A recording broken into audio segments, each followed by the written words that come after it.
let us welcome Mark. Hello. The stage is now yours. Okay, hello. Hi, Mark. You look good. Thank you.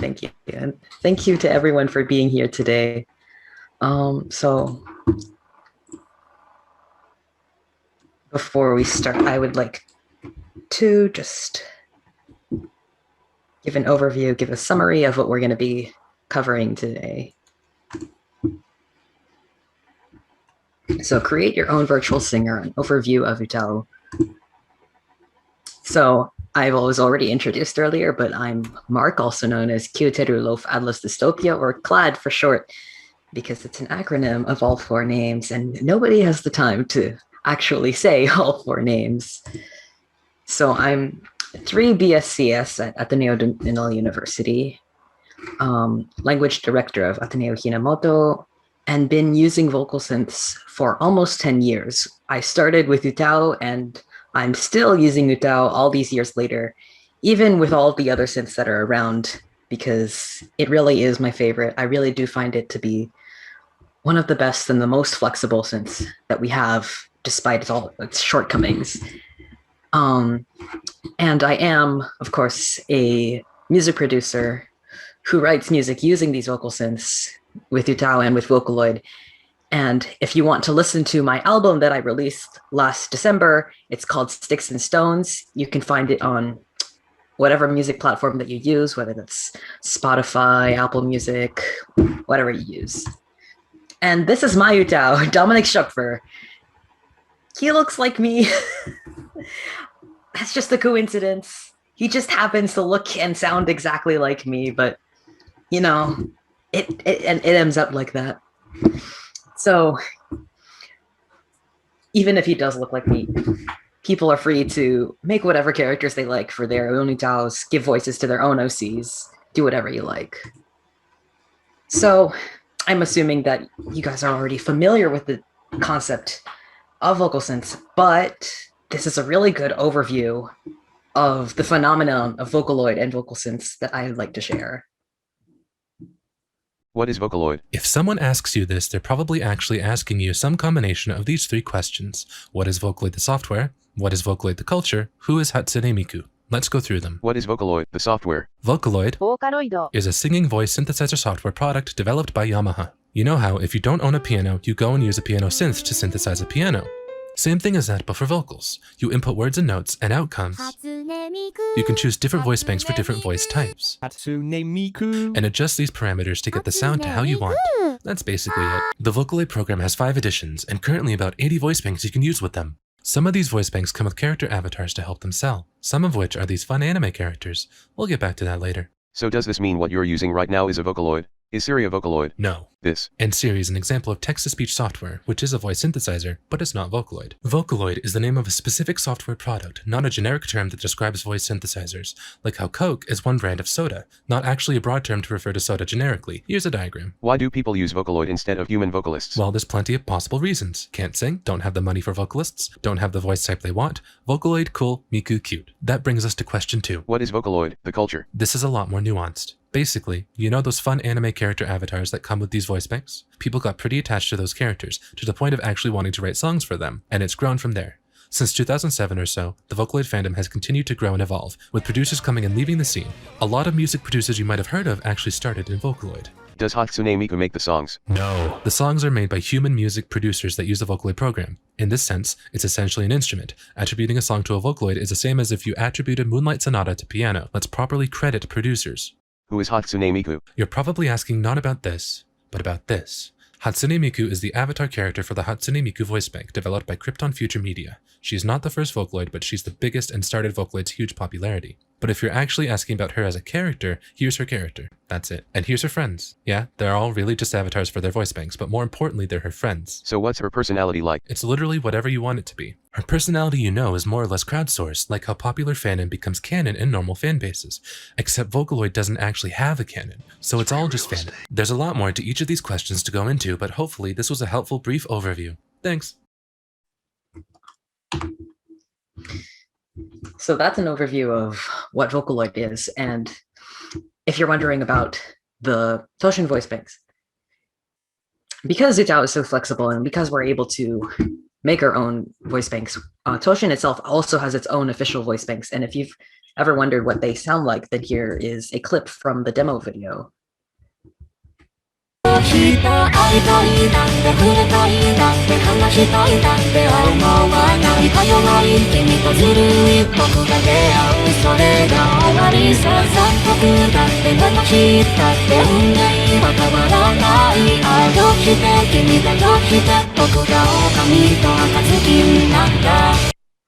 So what we have on the left is Toushin, and then on the right is Shinkun. So we have one female voice and one male voice. And because they're UTAUs and they're freely available for anyone to download and use, so we're going to be learning, first of all, how to use them. So before we get into that, we're going to have to double check our setup and make sure that we're ready to get started. So first, did you set your computer's locale, or the language for non-Unicode programs, to Japanese? This is to make sure that all of the software can actually run correctly without causing any errors from the text encoding. Did you install UTAU itself? It'd be hard to use it if you didn't have it installed. Did you download Toushin's official voice banks and add them to UTAU? Did you download the USTs? This is not the university. This is the song files that we're going to be editing. And then, did you download the recording list and the software for later on when we decide to start making our own voice banks? If all 5 of these items are a yes for you, then we're ready to get started. So are you guys ready?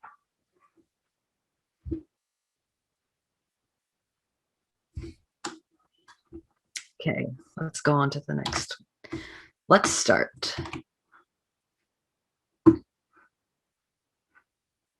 So I'm going to open UTAU now and switch the view. Okay. So when you first open it up, after you've completed the setup, it should look something like this.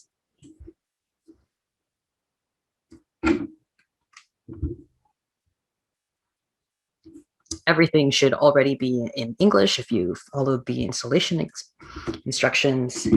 And then we start with a blank project, a new project. So first of all, we're going to need to change the voice bank so that we're using Toushin or Shinkun. For this example, I'm going to be using Toushin. So we go to Project, Project Property, and then under this menu, we can scroll through and look for Toushin. Alternatively, you can click on this row here, the second one, and then see the entire list at once. I have a lot of voice banks, some of which are cursed. Please don't look at those.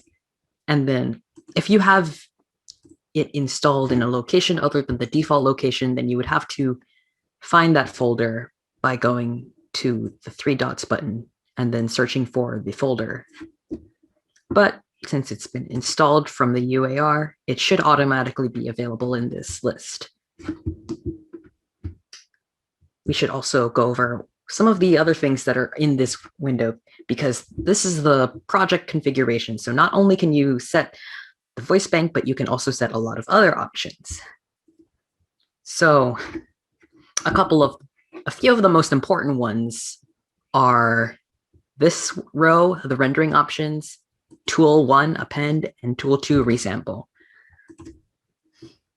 So the way that UTAU works is that this application that we're running right now is the editor for the song files. In order to actually generate the audio, it calls on 2 other applications to process the audio. So it uses this first one, which is the wave tool for connecting the files. And then this second one is the resampler for processing the audio separately. There's many different options that you can use for this resampler and wave tool. And I'm just going to set it to the default one that everyone should already have, But the other ones, they use different algorithms for processing the audio. So you get different sorts of results from each of them. And different resamplers will suit different voice banks.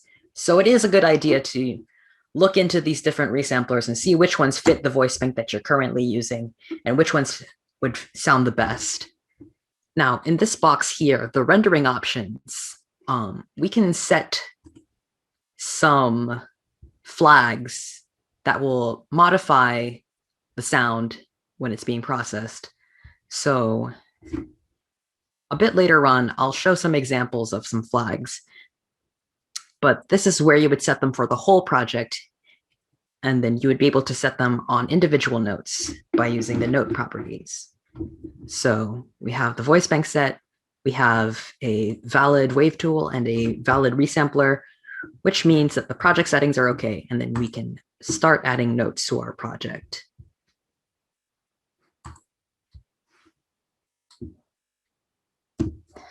So in order to add notes to the project, we are going to be using this pencil tool. And the way that UTAU works is that all notes will snap to the left. So when you create a note, it will start from the very left edge. And then when you create a new note, it will automatically be connected to the edge of the last note. So even if you were to draw a note way over here, it would still be connected to the previous note.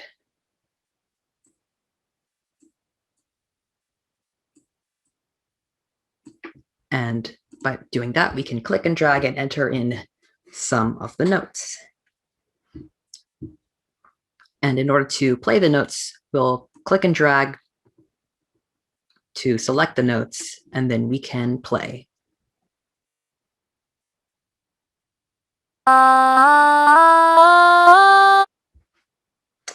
By default, it just puts in the A hiragana. But if we'd like to change the lyrics, we can double click on the note and type in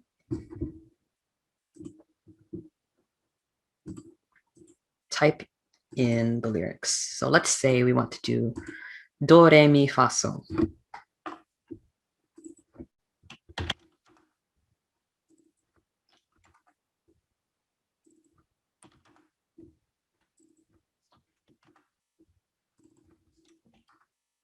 Then we'll click and drag to select everything again, and then we'll play.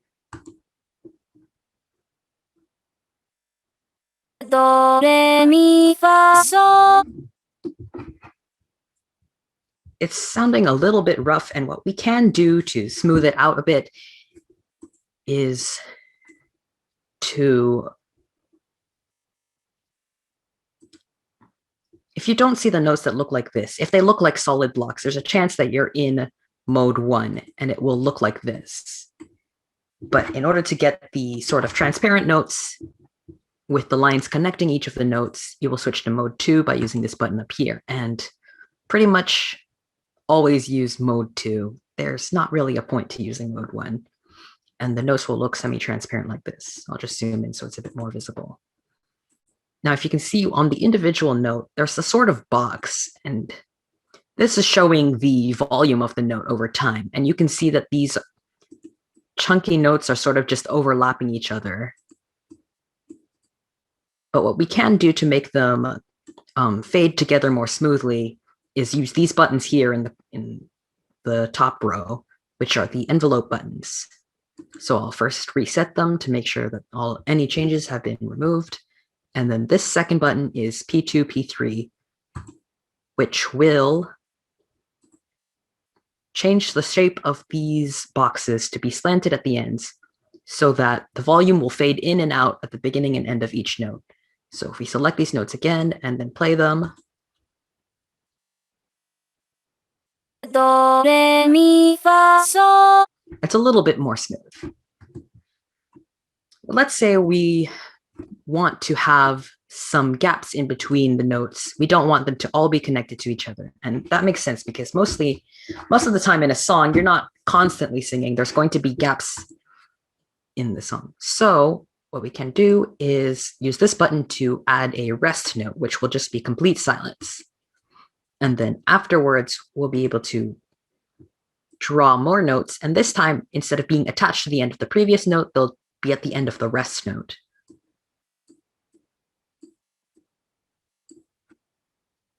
And then if we can double click this and put the lyrics in again.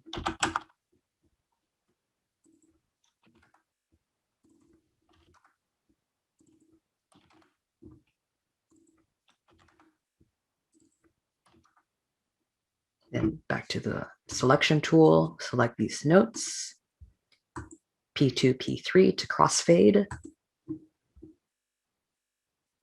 So, fa, mi, re, do. And then we can select everything to hear it with the gap in the middle. Do, re, mi, fa, so. So, fa, mi, re, do. There's also other ways of entering the lyrics. So what you can also do is select the notes that you want to edit the lyrics of, and then you can type them into this box up here. And then this button will insert the lyrics into the existing notes. Since we just changed the lyrics, these fade ins and fade outs aren't going to quite fit. So we're going to reset the envelopes and then fade them again. La, la, la, la, la. Another way to play things instead of having to click the button is to press the space bar on your keyboard. La, la, la, la, la. Let's insert another rest.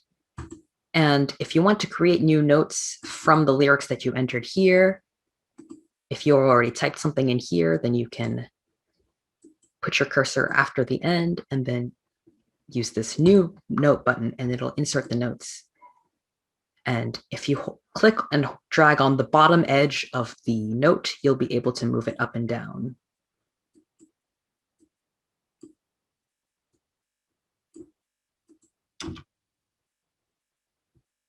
La, la, la, la, la.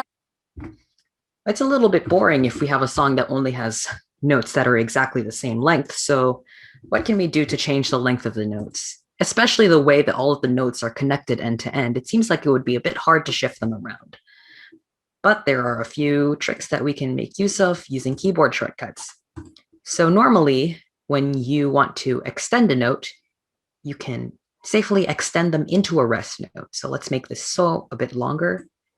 It will make the note longer and it'll make the rest shorter. So. And then if we make this note shorter again, then this rest will expand to fill the space. But what if we want to make a note shorter that's in the middle, not at the very end of a phrase? Well, let's see what happens if we click and drag at the end from this note in the middle. It's going to create a rest note. So we end up having a phrase that sounds like this. La, la, la, la, la. But maybe that's not what we wanted to do. We didn't want to create a rest here. Maybe what we wanted to do is to make this note shorter and then shift the entire rest of the song a bit to the left. So if we hold down the shift key, then click and drag the end of this note, it will shift the entire song along with the note. So if we put it to the right and make this note longer, it will shift the rest of the song as well. And then let's bring it back originally here. But let's say we don't want to shift the entire note. We want to make this note shorter and then this note longer. In that case, we'll hold the control key. We hold the control key and then click and drag on the end of the note. Everything else will stay in place. We just made this note shorter and this note longer. La, la, la, la, la. That's a bit more interesting. And then if we hold the control key, we can also move it to the right and then put it back to where we started. Now let's say for some reason, we want to split the note into two notes. So if we hold down Control and Shift at the same time, then click and drag, it will split it into two notes. La la la la la la. And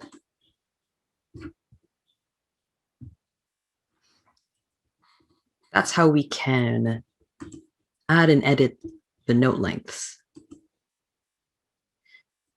If you need to move a whole group of notes up and down at the same time, you can do that. You can select a group of notes, drag the bottom edge of one of the notes, and then move it down or up where you need it to go. La la la la la la. If for some reason only one of the notes is moving at the same time, there's this little M in the bottom right corner, which allows you to move multiple notes.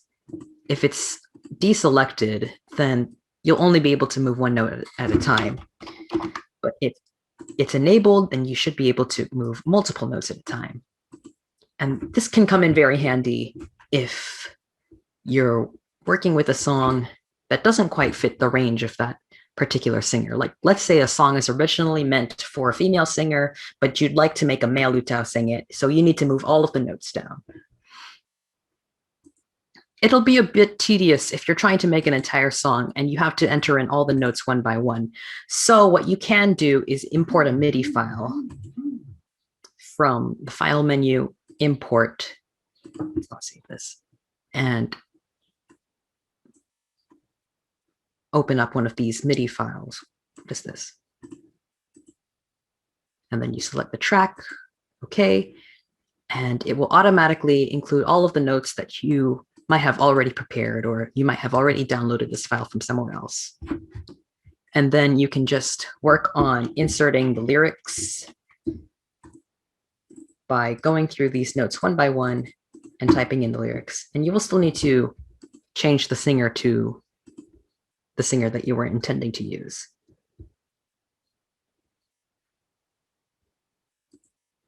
So let's go back to a blank project.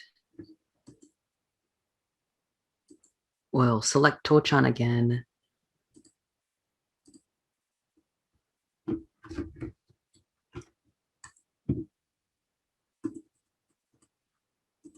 So let's make Toushin sound a little bit more expressive. Oh, you might have noticed, if I type in lyrics here and then I create new notes, it'll automatically insert those lyrics as well. So that's another way of adding notes that already have lyrics in them. So you might have noticed that in between each of the notes, there are these little connecting lines. And this is showing the pitch of the notes. So instead of strictly following the pitch where the note is centered, what you can do is move these connecting lines around to change the pitch throughout the note.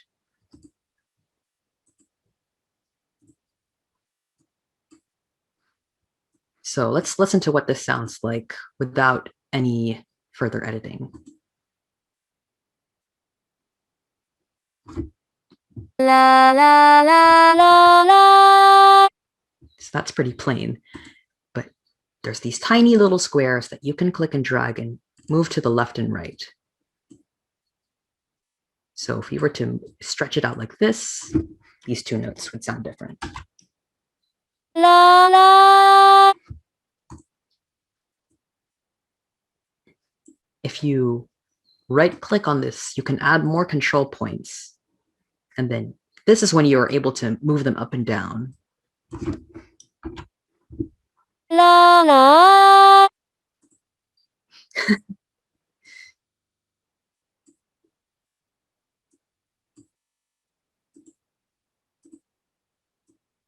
We'll just move a few more of these around, and then we'll try playing this.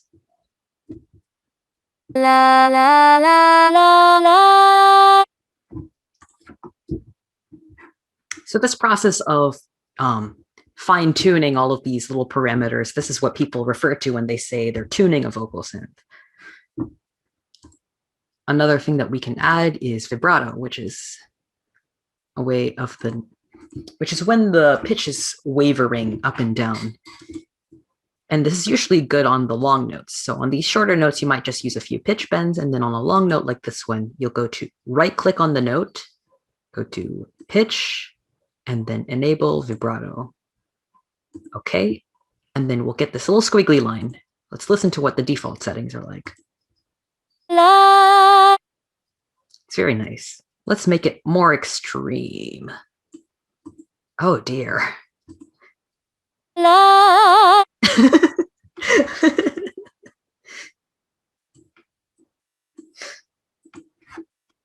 La la la la la. Very emotional, so dramatic. Let's try switching the singer to someone else. What happens if you click on the picture in the corner? Ah, it shows you some information about the character. You can see that this is Toushin, that it was made by Toushin, and there's all of this very good information about Toushin that I would highly recommend that you read through. I spent a lot of time writing this. But let's see what happens if we click on her name. Ah, it brings up the project settings. So let's try switching the singer to Shinkun. Well, since it's a different voice bank, we'll have different syllables. So we're going to reset and crossfade these envelopes again. La la la la la. It's a bit high-pitched for him, isn't it? So if I hit Control A, that can select all the notes, and then I'm going to drag them down 12 steps. That's 1 octave. So we started here on C4, and if we drag it down 12 steps, it will land on C3. Let's play this. La la la la la. That sounds a bit more natural for a male singer. That's a bit more comfortable. So I mentioned these envelopes are a way of making the notes fade in and out a bit more smoothly together, but you can still edit them yourself if you want to.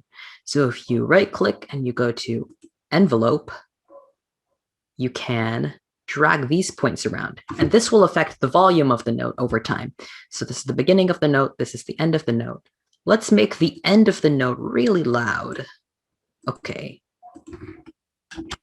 La. It's hard to hear that. Let's make the beginning of the note quiet and the end of the note loud. La. Now we have a fade in, and then let's try editing the envelope of this one. Let's make it fade out at the end. La. Phones ran out of power.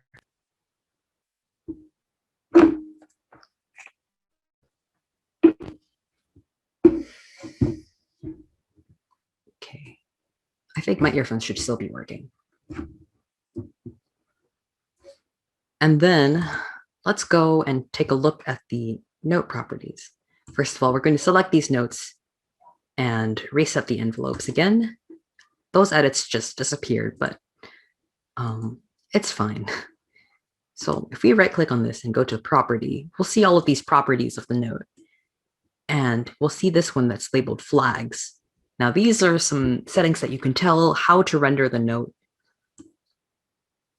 And this is how you set them per individual note. But let's actually look at what happens if you want to set them in the project settings. So one of the flags that is supported by a lot of the resamplers is the G flag, which is sometimes called the gender flag. And if you were to make it negative, it will sound more cutesy, more girly. And then if you make it positive, it sounds more deep and manly. So just for fun, let's try using G minus 20. Okay. And then if we select these notes and play them. La la la la la. It's really different from the way it used to sound. Let's put this back up in high pitch so that we can get the full effect. La la la la la. Wow, is this young Shinkun? Is he a child again? And then let's try G plus 20 to see what happens. La la la la la. Wow, is that Barashin-kun? Does he go to the gym? And then we'll just delete this. And if we use this P button in the bottom left corner, we'll be able to show the parameters of the note. So let's try setting the property of this one so that the flag here is G plus 20.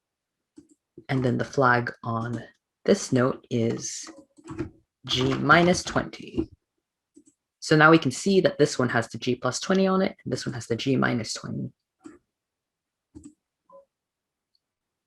La la la la la. That's how we're able to set it for the individual notes.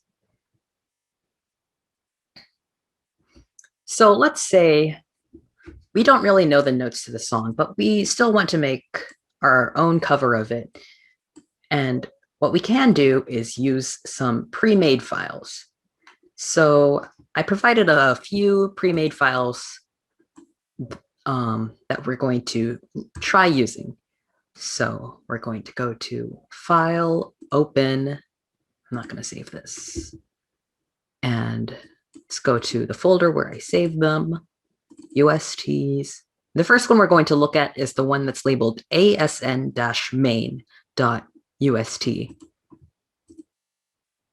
And the reason that it's called ASN is because it's After School Navigators from Love Live. So first we're going to go to the project properties and then change the singer to Toushin. And then make sure that this wave tool and resampler are both valid options. So we've selected Toushin. There she is. And then where are all the notes? Everything looks blank. Well, the beginning of the song is an instrumental introduction, so we're not going to see any notes right away. And we can scroll all the way to the right using this little scroll thing at the bottom, but that's going to take a while. So what we can do is use this button here, which will jump to the first note. And that's when we can see all the notes. Now, all of these lyrics are in Japanese. How are we going to read them? It's okay if you can't, because Toushin can. So let's select some notes to play.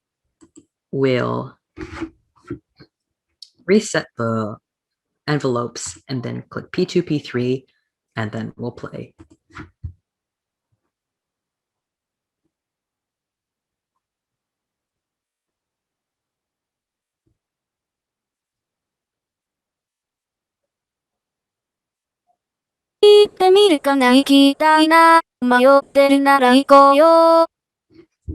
Nice, so cool. However, it does sound a bit plain, so we are going to apply some of that fine-tuning on the individual notes. So let's say for this long note, we want to add some vibrato. Okay, there we go. We have a vibrato. We have the pitch going around, and then let's add some more of these pitch bends. So we'll drag this around. We can add more points. You can really add as many points as you want. And then let's try listening to this again. What if we want to add a pitch bend to this note that doesn't look like it has any attached? Well, we can right click on this, go to pitch, and then enable portamento. And then it will create a short one right over here that we can drag around. So let's add another point.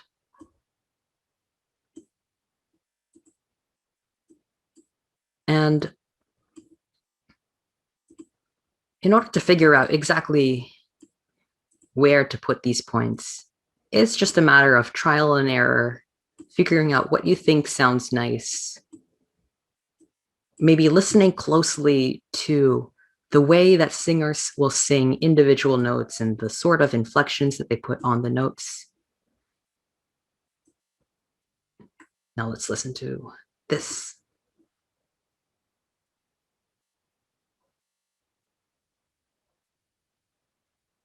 Now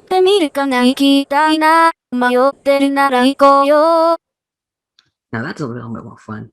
So what's this exclamation point note here? Well, this is just a sign that the envelope is a little crossed over, but if you click on this exclamation point, it will try to fix itself, but this one doesn't want to fix itself. So we're going to have to manually edit it. So we'll right click on this, go to envelope, and we'll see that everything's pinched up around here. So we'll just move the points out a little bit. And it has a little bit more breathing room, and we'll be able to play that a bit more smoothly.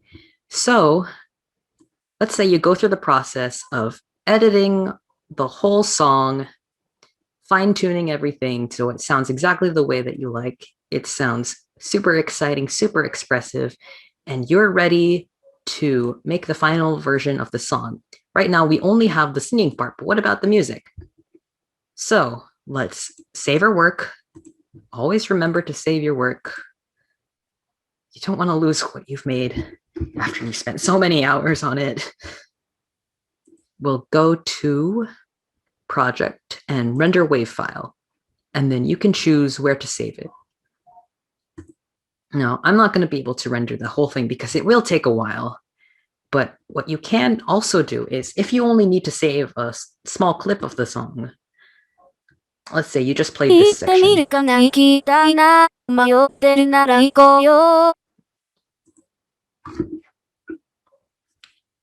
What you can do is go to play and then save last play. And then it will allow you to save the audio file of the song, part of the song that you just played. We'll save that. And then now that we have the audio file, we can put that together with the music in our software of choice. So this one, everything looks very nice and neat, very easy to edit. All the lyrics are there and everything seems to be coming out fine. We just need to add our own touch and make sure it sounds as fun as we would like it to sound. But let's say that you've downloaded another file and maybe it doesn't look exactly like this. So let's open the other file. File open, and we'll go to this Blaze file. Oh dear. What is going on here? So, first of all, it looks like it's selected a singer that we don't actually have, and it's using tools that we don't actually have. Now, it might not show up as red for you, but for me it is, because this is not where I have my default settings. And it's not able to find the file. So first, we're going to select the singer. I'm going to select Toushin again, because I like her. And then there are all of these rendering options, all of these flags. Now, these were put there to fit the previous singer that this was originally made for, but it might not actually fit the singer that we're using right now. So the best thing to do is to delete this and then put in the flags that will fit this singer. What you can do is you can check the info and to see if there is a recommendation for what you should use. Toushin sounds fine as it is. There's not really much that you need to do. And then if the tools look like they're unavailable, what you can do is click this initialize tools button and it will set it to your default settings. Okay. Everything's loaded up. What on earth is going on here? Let's try to select a few of these notes and see if anything will come out.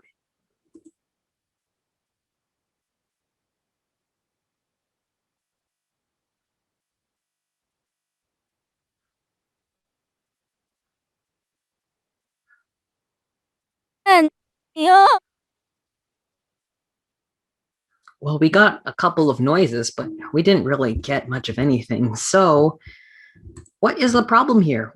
Why isn't it working? We've got a pre-made song file. It's got all the lyrics and everything, but it's just not playing anything.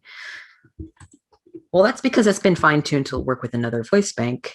And as we can see here, the lyrics aren't simple syllables like the ones we were looking at before. It's got multiple characters in it. So this looks like it's a VCV Japanese format. What we can do is Control A to select all the notes, then go to Tools, Built-in Tools, and Suffix Broker, and remove Prefix. Now we've got these plain Japanese syllables, and Toushin should be able to read these.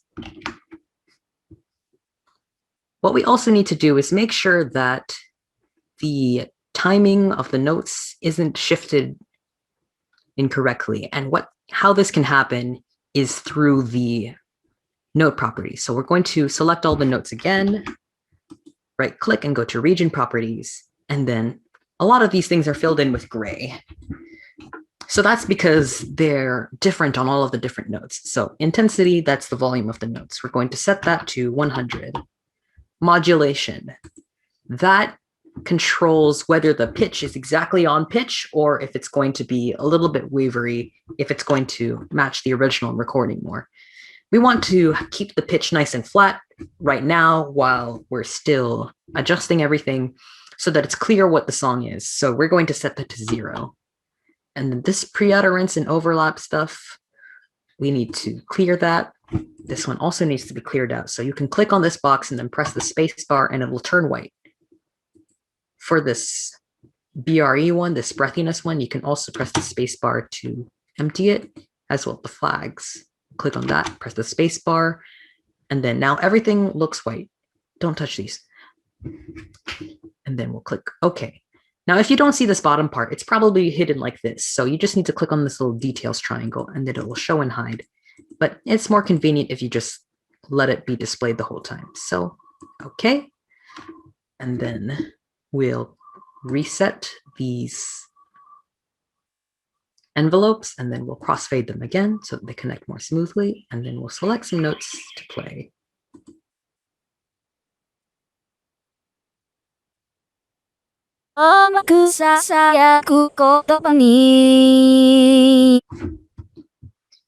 So it is starting to play, but we can see there's all of these other extra little notes that we need to get rid of. So the secret about rest notes is that they're actually just regular notes with the letter R in them. So what we can do to get rid of them is double click on them to edit the lyrics and then type the letter R and they turn into rest notes. How do you know if you need to get rid of them? Well, if they're not really playing anything, it's a bit more clean if you reset them to rest notes.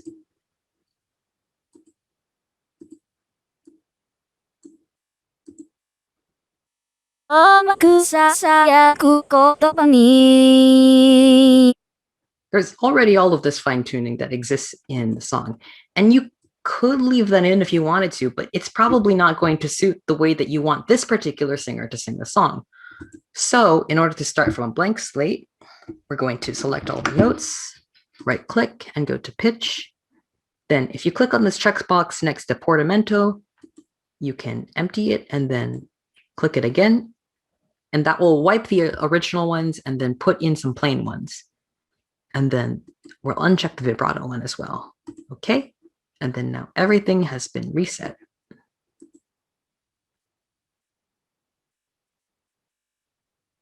So now we have a nice, clean, blank slate for us to start doing our own editing from. We can do our own fine-tuning. So let's say we want to add our own vibrato to this. That way it'll sound exactly the way that we want it to.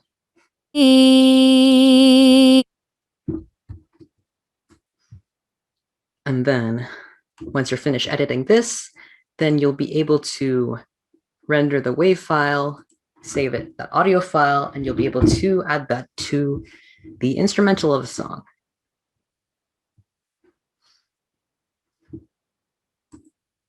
So that's how you would use an existing voice bank with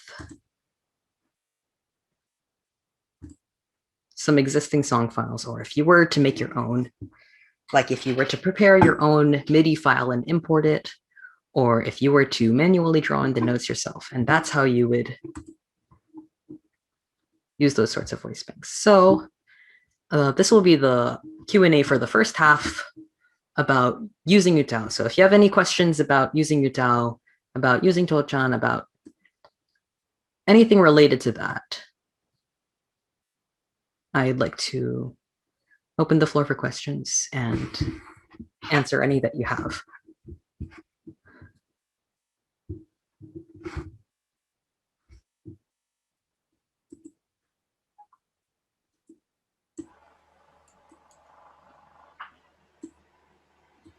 Okay, for those on the stream as well, you can check the Slido. For those in the Zoom meeting, you guys can use the chat to send in your questions to Mark for the wonderful UTAU workshop that has just taken place. If you have any questions, we are now open for such questions. Okay. Not very related to UTAU, but why does your voice sound so good? Yeah. Do you want the real answer, or do I just make something up? I'll give you the real answer. The real answer is drugs. I'm sorry, but that's the real answer. But another part of the answer is, I have an American accent because I grew up in the United States, so I don't It is 6 understand o'clock Filipino p.m. at all. But okay. Question: how do you know which curve type to use? Okay, let's switch back to the UTAU window and take a look at what we can do when we're editing. So really, like I said, it's a process of trial and error. So you don't instinctively know right away what you want it to sound like. Let's just listen to this section. 街を流れるメロディー So if I wanted to make this part sound more expressive, I might just start by moving things around, seeing what it will sound like.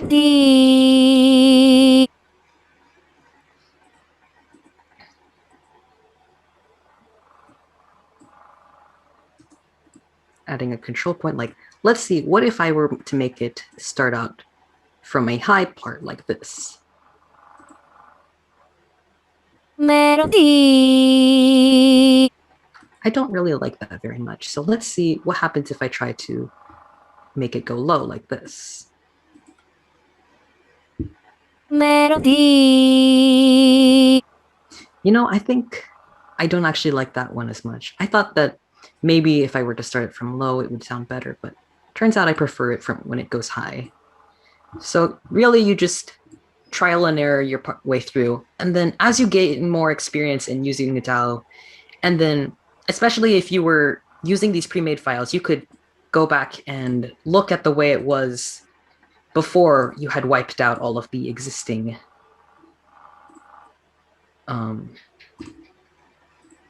tuning. We can take a look at the way that they edit their files, and then we can take a look at what choices did they make when they were editing. It's like, so we see that they made this note go down a little bit. And then if we like the way that that sounds, then what we can do is we can replicate that sort of shape when we edit our own songs and add that to our own style. Okay, I hope that answers the question. Is there any sort of advantage if I buy Vocaloid since there's a free software like UTAU? Will the Vocaloid produce better music, or just buying for a famous voice? Well, the reason that you would use a Vocaloid is because you want to use that specific voice, if you want to use that specific character. If you want to use a voice like Hatsune Miku V4, then you can only use Vocaloid to use it. It's actually not allowed to put Miku into UTAU. Like that would be a violation of the terms of use. So you would only be able to use that particular voice and that particular character in Vocaloid. I do have it installed if you want to take a look at what Vocaloids I have. So I'm just going to open that up and switch to that window.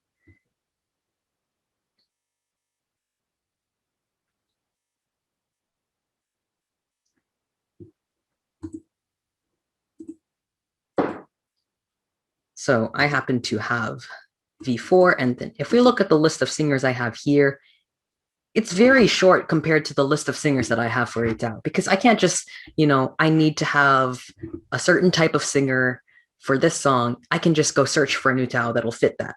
But when it comes to Vocaloid, I have to really think about what voices I want to buy.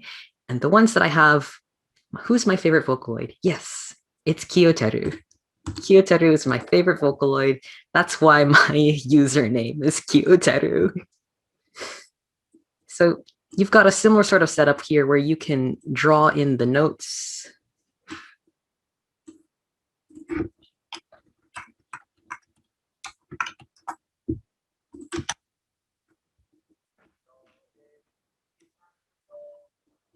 I don't know if the audio went through because it just did something weird. And the reason I would use Vocaloid is strictly so that I can use Kyoteru, because I love him very much.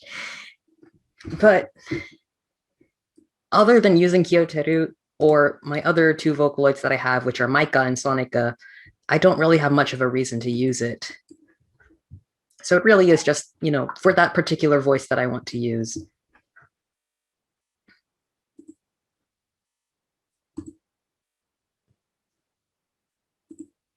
Alrighty. You can take one more question. Actually, we have a question from Saido. How much discipline does it take to pick up UTAU work as a hobbyist and as a job for you? As a job, I would find it unimaginable to consider vocal synth as any sort of job or career. It really is just a hobby sort of thing that, like any other hobby, you can just do it whenever you feel like you have the free time to work on it. And there's no set schedule of like, oh, I need to make 10 songs a week. I need to make 10 songs a month. There's nothing like that. You really just do things at your own pace, like any other hobby. It's just that, because of all of this editing and fine tuning that you need to do, it does take some patience to get from beginning to end, to get the result that you want to have. So UTAU especially is not for people who are easily frustrated.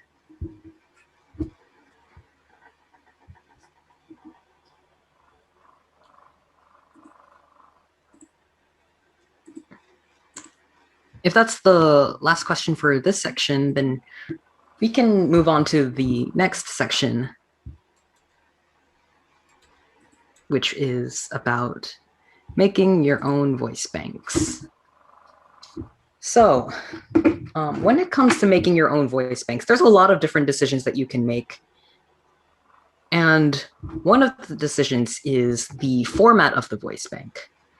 So there are three main formats of voice banks. There's CV, consonant vowel, VCV, which is vowel consonant vowel, and then CVVC, which is consonant vowel vowel consonant.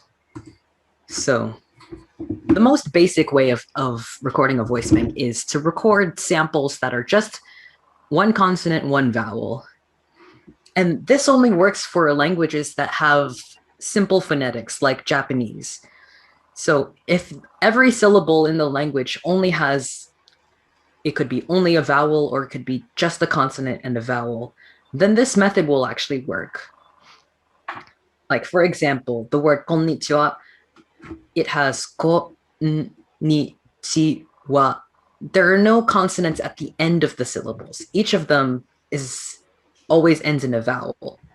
So it's possible to record a voice bank that consists of only these samples. And then when you're putting these samples together in UTAU, the way that the notes connect together would look something like this. So this is the previous audio file. This is the next audio file. And you have to blend the consonant here into this previous vowel. So that doesn't actually sound very natural, but it works sometimes. In order to get a bit more natural result, what was developed was vowel, consonant, vowel. So if you have every single combination of vowel and then consonant and then vowel, you can get a much more smooth result because, as you can see here, this previous red audio file is fading out, and then this next green audio file is fading in. But the place where it's connecting is not between two different sounds, but it's across the same sound. So it connects from this ah into the next ah. And then the problem with this method of vowel, consonant, vowel, or VCV is that it takes a lot of recordings in order to be able to cover the whole language. So for Japanese, for example, you just need about 100 recordings to cover every individual syllable that you'll need.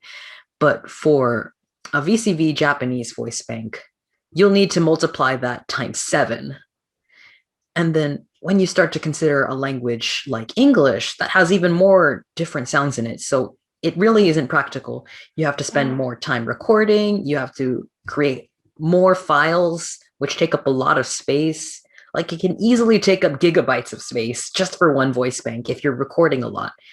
And it takes a lot more time to configure because every possible syllable needs to match with every possible vowel, and there's just so many.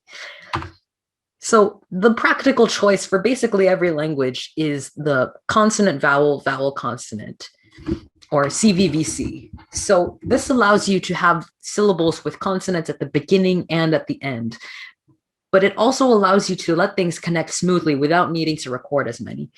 So as you can see here in this diagram, it looks like we have 3 different units that are all being faded together. So this previous note, the ah, is connecting into the I here. So the cross-fading point is over the ah vowel. And then here, when it's connecting from this end of the previous note to the beginning of the next note, it's cross-fading across this Y consonant. So that way we still get this natural sound of connecting the 2 phonemes that are exactly the same. But this is a bit more of a complex method, and it does take some experience to learn how to do it, because when we're starting off, we just want to learn the basics of how the software works in the first place. So the style of recording that we're going to be doing here is just this consonant vowel style for a Japanese voice bank, which means that we don't have to record too many things. We don't have to configure too many things. We can just learn how things work. And then we can worry about making it sound more smooth, more natural, more fluid a bit later on. A good idea before you're recording any sort of vocals, whether that's for a voice bank or for your singing a song, or whether you're even singing at all, or perhaps doing other styles of vocals, it's a good idea to do a quick vocal warm-up. So I hope that you can join me in doing this 5-minute vocal warm-up. We are starting with a hum.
Now mum. Mum mum mum mum mum mum mum mum mum. Mum mum mum mum mum mum mum mum mum. Mum mum mum mum mum mum mum mum. Mum mum mum mum mum mum mum mum. Mum mum mum mum mum mum mum mum. Mum mum mum mum mum mum mum mum. Mum mum mum mum mum mum mum mum. Mum mum mum mum mum mum mum mum. Mum mum mum mum mum mum mum mum. Mum mum mum mum mum mum mum mum. Mum mum mum mum mum mum mum mum. Mum mum mum mum mum mum mum mum. Mum mum mum mum mum mum mum mum. Mum mum mum mum mum mum mum mum. Mum mum mum mum mum mum mum mum. Mum mum mum mum mum mum mum mum. Mum mum mum mum mum mum mum mum. Mum mum mum mum mum mum mum mum. Mum mum mum mum mum mum mum mum. Mum mum mum mum mum mum mum mum. Mum mum mum mum mum mum mum mum. Now lip roll arpeggio.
Now, arpeggio on Goog.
Okay.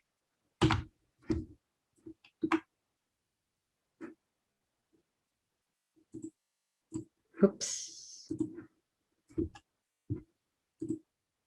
We are starting with a hum. Whoops.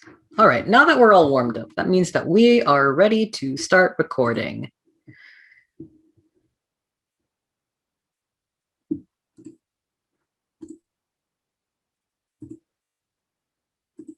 Let's just close UTAU for now.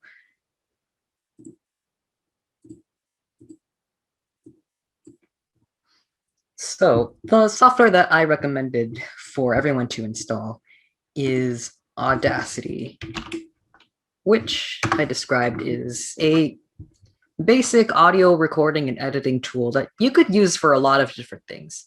Recording is just one of the things that you could use it for. And it's really handy to have this around just as a basic tool for general tasks. And then I also have a list of syllables that we're going to record.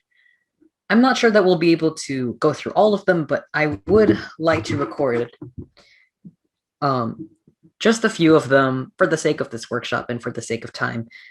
But in order to have a complete Japanese voice bank, we're going to need to record all of these. So I already set my microphone here, and then I set my earphones here. That way we're recording from the correct devices, and then we'll be able to listen back to it later. And then this toolbar will allow you to set the volume of your recordings and of your headphones. So let's say that you have a microphone that gets a bit too loud. You can lower the volume of that, so that way it's about at a reasonable level. But I already know that this one is going to be at a reasonable level. And then we just did a singing warm-up, which was a very good idea for a UTAU voice bank, because the end result we want to create is a singing vocal. And it's a good idea to sing all of your samples. So I'm going to...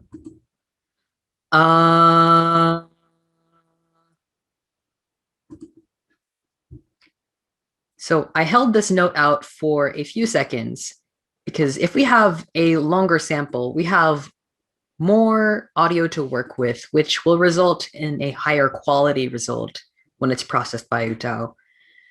I also tried to hold the pitch and keep it completely flat so that we get a stable sort of tone.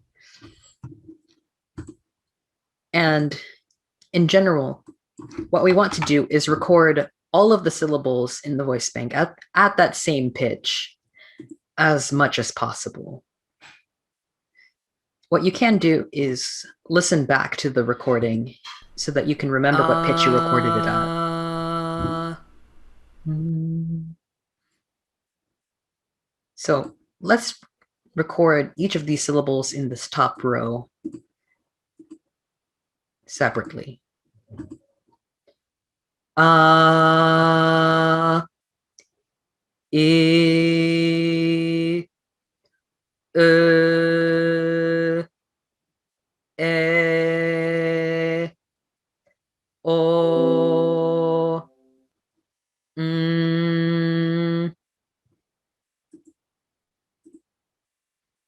Now, once you've recorded your samples in Audacity,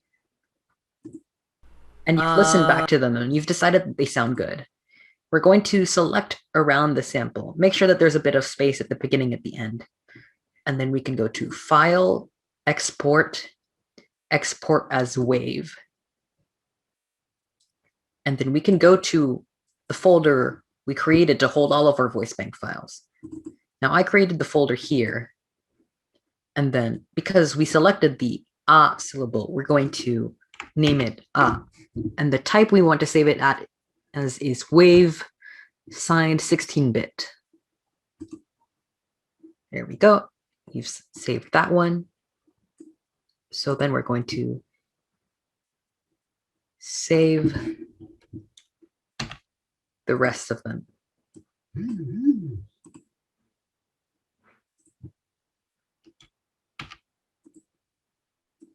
It's a good idea to just record a few syllables at a time so that you remember which one it is. You can always listen back to it, but it's a bit more quick if you can remember which one it is. So, A, I, U, E.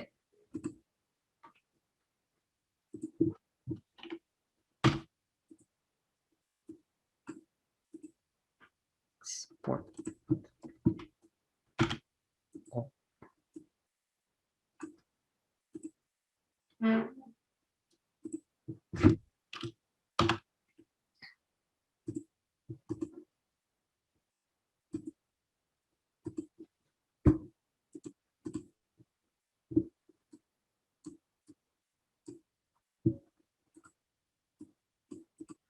then let's record this next row. Ka, whoops. Ka, ki, gu, ge, go, and then you would export these. Now, I'd like to show you a particular technique for recording this basic sort of CV voice bank. So this will make it easier to configure later on. What I'm going to do is to record each syllable twice. Ka, ka, ki, ki, gu, gu, ge, ge, go, go. The essential part about the configuration process is that we are configuring the way that the notes will connect to each other. So it's a lot easier to configure when we can actually see this area here where the notes are connecting together and the way that they actually behave at this point. So for example, this ku, we see that there's actually this sort of gap here, and that's what we need to recreate when we're configuring it. If you're doing a more complex voice bank like the vowel, consonant, vowel, you would actually be configuring this entire selected chunk, which would allow you to preserve this entire transition area. If you were doing CVVC, then you would have this vowel consonant area here where it captures the way that the note fades out, and then the CV part where we capture the way the note fades, where the note goes in. We are just doing a basic CV, so we're only going to have one half of this equation. But because we recorded it this way, it's a lot more clear what we're supposed to be doing. So, oops, I'm going to be exporting these samples. And then I will just name them the same way that I had named the previous ones by just putting the name of the syllable that it's supposed to be. So let me make sure that I export selected audio.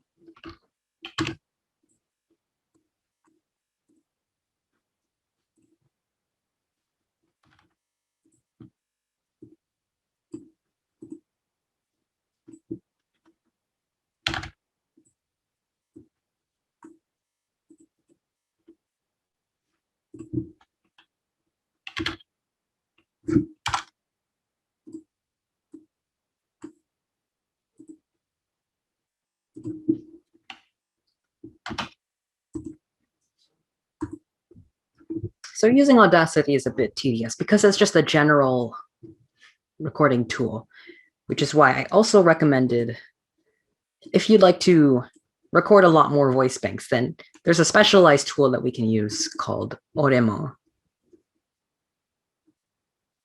When we open it up, it's going to look like this. It's going to have this default list of hiragana that you might not be able to read. But I can assure you that through the process of using UTAU, through the process of recording your own voice banks and editing songs, you will come to know what all of these are. It's kind of inevitable. But we're just starting out. So if you don't know how to read these, we're going to go to File, Load Voice File, and then we're going to load that recording list file. And then it'll open this. Oh no, what happened? I didn't mean to do that. So let's just go down to this example. If you click on this bottom bar, you'll be able to select the folder where it saves things. You've selected the correct folder. And then in order to record in Oremo, by default, you would just press and hold the R key on your keyboard. Sa. And then you can press the arrow key down and then go to the next one. See. So what happened to that previous one? Well, if we go to the Voicebank folder, we can see it was automatically saved. So when you go through the list, it automatically saves it, which means that it's pretty quick to just barrel straight through the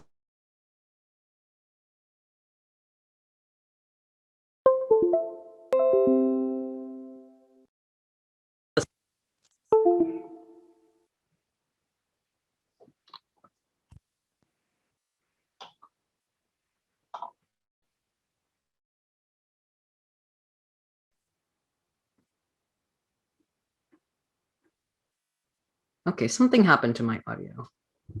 Am I still using the correct?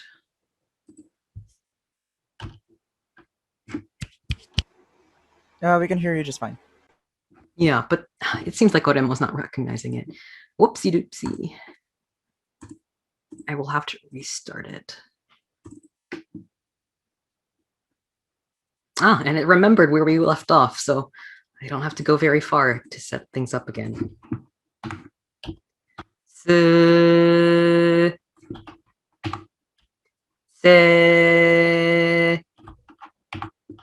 So since it's important for us to record consistently, Oremo has a few features that help with this. So one of them is this show pitch guide, and then you can pick a pitch to record at.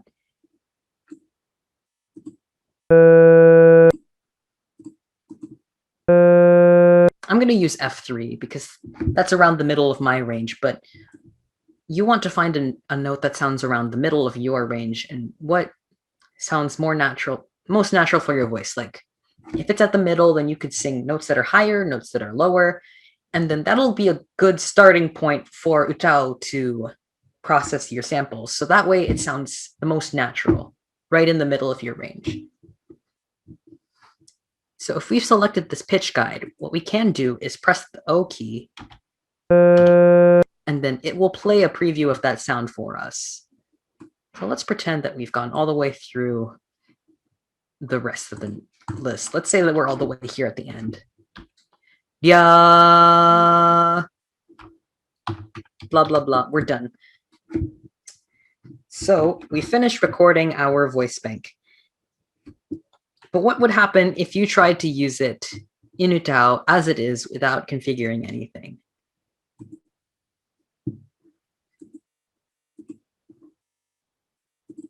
Let's open UTAU, and then in order to open your voice bank, we will go to project property, this 3 dots button, and then we can navigate to the folder where we've put our voice bank.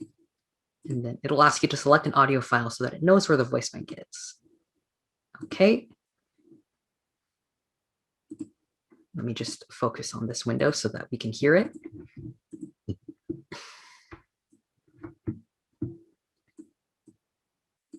We'll draw in a few notes.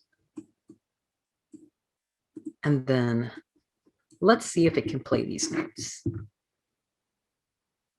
Nope.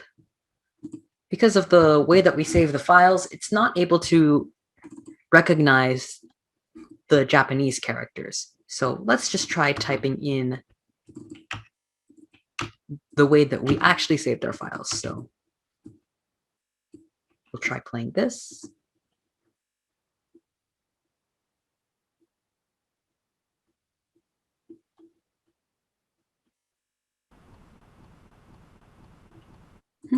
Nothing's playing. So as you remember, we put a little bit of silence in the beginning of the sample, which is why we might not be hearing it at the beginning. There it is at the end. But instead of cutting our sample really closely and removing all that silence, there is a way to configure it so that it will actually use the correct timing for the sample in UTAU. So what we can do is use the built-in configuration editor to edit the oto.ini file, which is what a lot of people refer to this configuration as. They call it the oto. So if we go to Tools and Voicebank Settings, we'll see this entire list of all the audio files that we recorded, and then normally this would be filled with numbers, but since we haven't configured anything yet, it's completely blank. So we have the name, the alias, offset, consonant. I prefer to call this the fixed region. I'll explain why later. Cutoff, preadherence, overlap. So what do? Do we type in random numbers? No, we don't. We launch editor, and let's make this window a little bigger. And then if we scroll through this, we'll see that our recording is in here. Something went wrong when I saved this. So for some reason, it contains the entire thing, but that's not actually a problem. So how do we set the configuration? Well, we're going to click and drag these parameters. So if we start clicking and dragging from this left edge, there's this thin red line. There's this green line. There's this pink highlight. And then there's this blue highlight. And if we go to the very end, and then we start dragging things out from the end,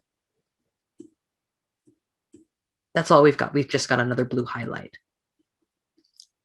So what were those parameters again? They are these different regions or markers in the configuration window. So this blue highlight is the offset, which is going to specify where the audio actually begins from. So instead of having that huge silence in the beginning, what we can do is move this all the way to the right.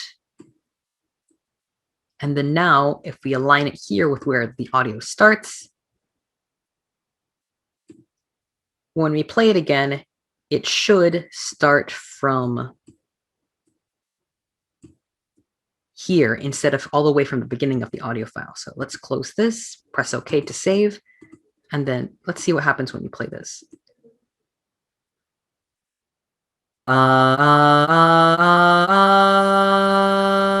There we go.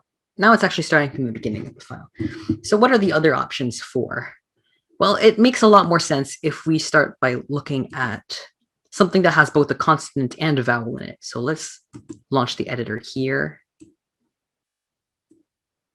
And then we'll drag these parameters out again.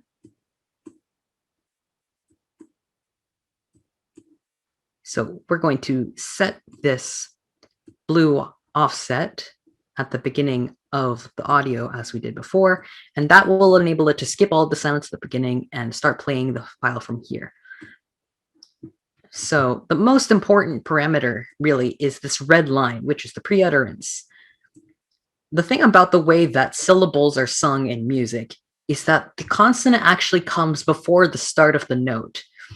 Where the vowel starts is where we hear the note as beginning. So we want to put this red line between the consonant and the vowel in order to tell that this is where the note actually begins. And this consonant comes before it and the vowel comes after it.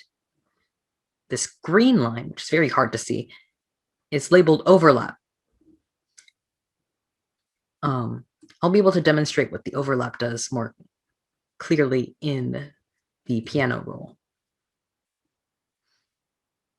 But essentially, when we're blending the notes together end to end, this section where the overlap is showing where the note will overlap with the previous note. So then when we set this envelope to fade out and fade in, when we set it to crossfade, it will crossfade at this point where the overlap is and allow the notes to connect more smoothly. Then this pink part, which is the fixed region. So we only recorded this to be a few seconds long, but what if we want this note to be shorter? What if we want this note to be longer, especially? If it's longer, how can we make it longer if we've only recorded a few seconds? Well, the way that the rendering works is that this entire white area is going to be stretched out longer to fill the length of that note. But there are parts of the note we don't want to stretch out, like the consonant at the beginning. So we want to cover this entire part with this fixed region that doesn't get stretched out. So all of this wibbly wobbly stuff, we're going to cover that up until it becomes completely stable. It looks just completely smooth and horizontal. There's not any big dramatic changes. And it does that until the very end where it fades out. But we don't want to have this fade out as part of it. We don't want to have this silence be part of it, because then it'll just make the silence longer.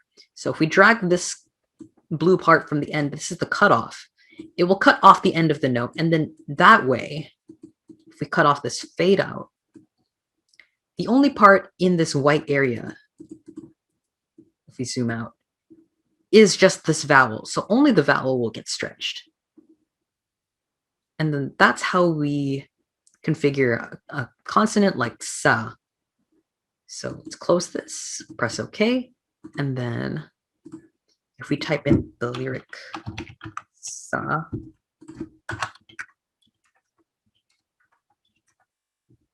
we can see that this part of the rectangle,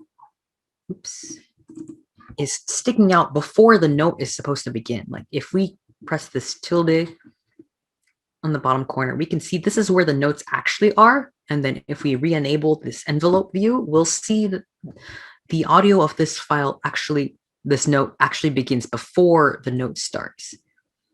And then we'll see again that it's blocky and that it will sound a bit choppy. But we'll also see this part here is where it's overlapping with the previous note.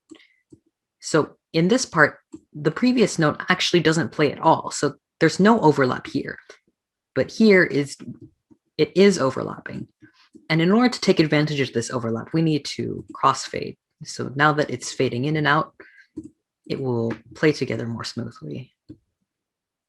Sa, sa, sa, sa, sa. There we go. And now we have a nice smooth result. Sa, sa, sa, sa, sa. But what about those other samples where we doubled them up? What was I doing there? Well, let's take a look at this.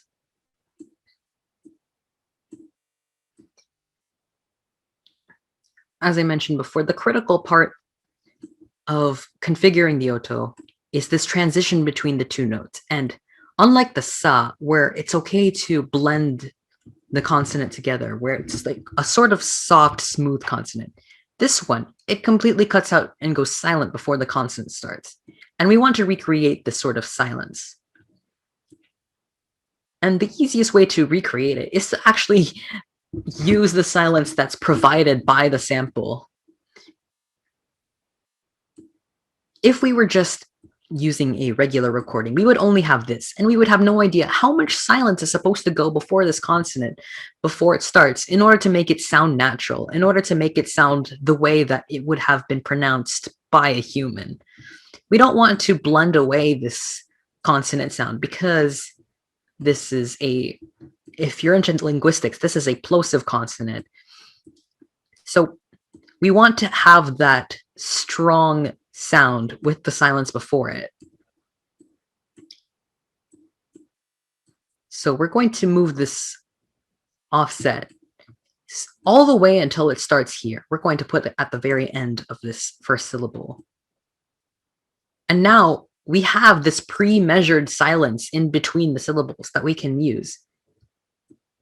We're going to put the red line, the pre-utterance, at the end of the consonant and the beginning of the vowel. We're going to move this fixed region over to the right until we have a stable part of the vowel.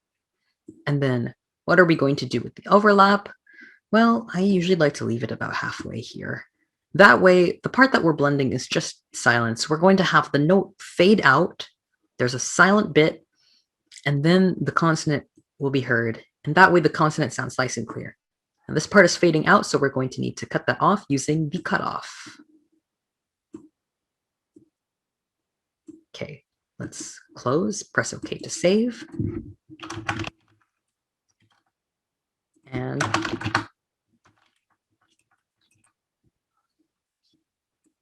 now you can see that we still have this faded shape from when the lyrics were sa, but we want to reset that. And then now it's a lot less slanted because we have less overlap. Now, if you play this, ga ga ga ga ga, instead of having the K sound be blended away, we've got it smoothly connecting. There's another type of consonant that I would like to go over, but in order to do so, I will have to make another recording. So I'm just going to reopen Oremo real quick. So the type of consonant that I would like to go over is the... there's a couple of consonants. So you'll notice that some of the syllables that you have to record are like nya, nya, nyu, nyo, kya, kyu, kyo. And I will record one of those.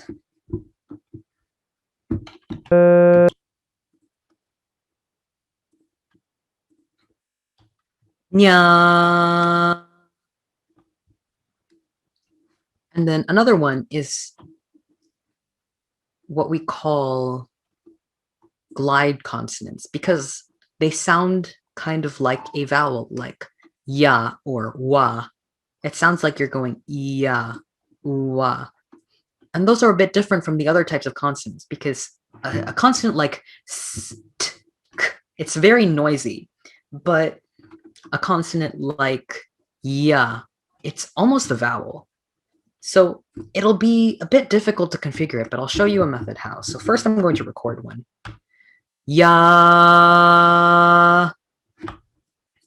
Okay. That's been added to the voice bank. And then if we add something new to the voice bank, we're going to go to Tools, Voice Bank Settings, File, and then Reload. And then now it's going to show the new ones. Okay. By the way, if you're in the middle of editing a song and you find that you need to edit the configuration of one of these, if the timing seems off, if it's not blending right, you can select an individual note and then press Control G, and it'll open up the configuration for just that one note.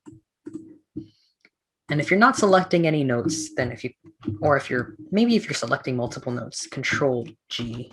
Nope. If you're not selecting notes, or if you're then it will bring up the main window. So let's take a look at this nya sample.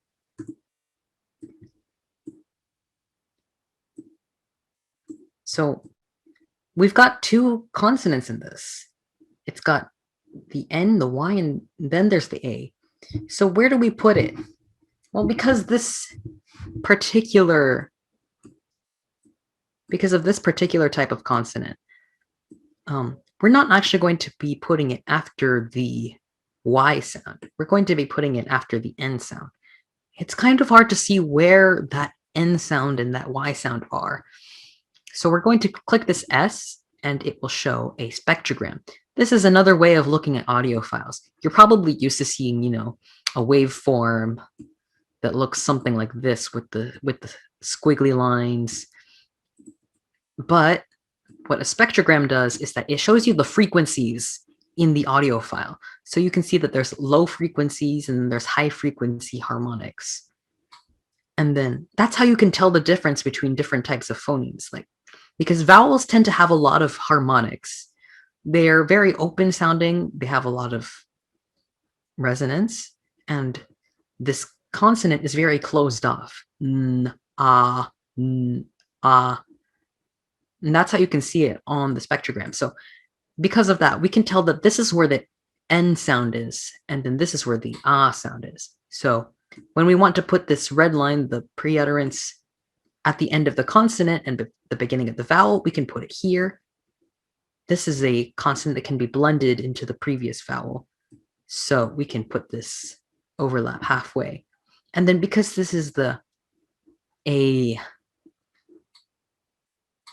because this has this transition sound, what we're going to do is this fixed region, the pink line, we're going to move it to the right until where the vowel starts looking consistent, where it looks like it's just horizontal lines. There's no more of this sloping, curvy shape. And then if we look back at the waveform, we can see that it's also very consistent. There's not much change.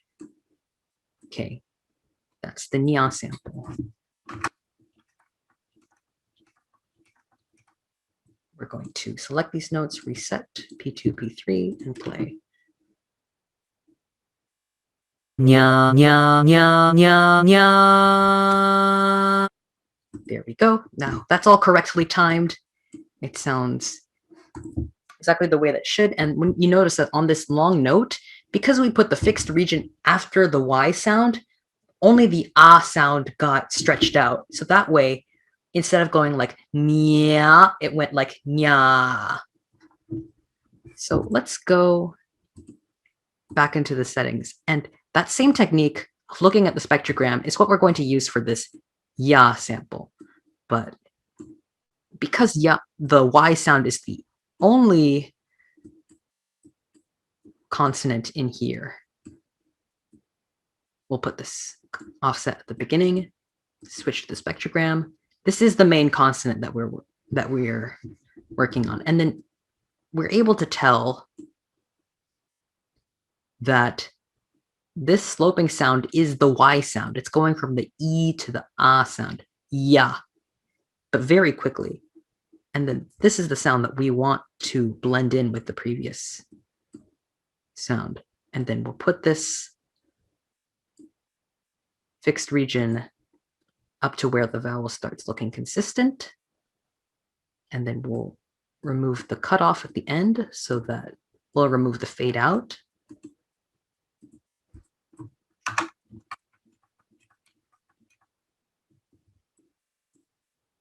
We can test this out. Ya, ya, ya, ya, ya. There we go. So that's how you would do it using the default editor. You would record all of your samples, and then you would be able to configure all of your samples according to what type of consonant they are, and then how you would have to set the timing. So with these sorts of plosive consonants, you're able to see that you need to keep this gap here. And then if you were to record a sample like this using the 2 syllables method, you would also see that this consonant actually kind of blends into the previous notes. That's why you know that you're able to do this sort of technique. It is a bit... Now this editor actually is fine for most of the editing that you actually need to do, but let's say that you're working on a really big complex voice bank and you'd like to edit things just a bit more quickly, and that's why I said that you could install setparam, which is a dedicated application for I'm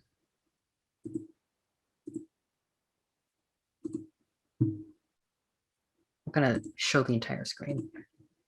A dedicated application for editing these configurations. So it opens up, it looks completely blank, it looks crazy. We're going to select the recording folder where we recorded our samples. So this is the voice bank folder. Select load voice configuration file. Yes, we're going to load what we made so far. And then in this view, it looks kind of like a spreadsheet. This is where we can see the list of all of the samples that we recorded. And then this view, we can see the audio. And then what we can do is we can use the arrow keys to go up and down through this list. And in order to set the parameters, we're going to use the function keys. So the offset, the left blank, is F1. So we can place our mouse here where we want it to go and then press F1 and it'll jump here. But we can also hold F1, and then move our mouse around and it'll follow it. But say we already know we want it to put here, and then we'll put it there. Then F2 is for this overlap. Then F3 is for the pre-utterance, which is the red line, which will determine where the vowel starts, where the note starts. And then F4 is the fixed region, we'll put it where the vowel starts to look consistent because it fades in a bit and then it's consistent. It's just a nice straight horizontal line. And F5 is the cutoff. And then we can use that to cut off the part at the end where it's faded out. It's a bit hard to see the details, so what we can do is go to Show, Time Zoom, Zoom Rate Setting. I really hope I'm putting in the correct numbers. Ah, yes, 300%. And then this is my preferred setting. It allows me to see the details. So we can see that I actually need to move this a bit this way. And what about that spectrogram view? Well, if you go to Show and Show Spectrum, you can see both the waveform and the spectrum at the same time. So if we go back to that ya sample, we can actually see exactly what corresponds to what. It's easier to tell what part of the vowel is consistent. Where the spectrogram looks consistent and where it looks consistent in the waveform. So if I wanted to configure the rest of these, then I can quickly just use the function keys, not the number keys, and set these up where I know they're supposed to go. And go through this list of recordings. And when you're done, you're going to have to manually save, file save. And then you'll be able to open that voice bank in UTAU. I have to manually find it because I did not put it in the voice folder.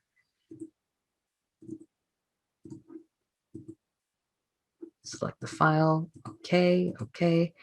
And then when we look at the voice bank settings, it's got the same numbers that we've just set in set param.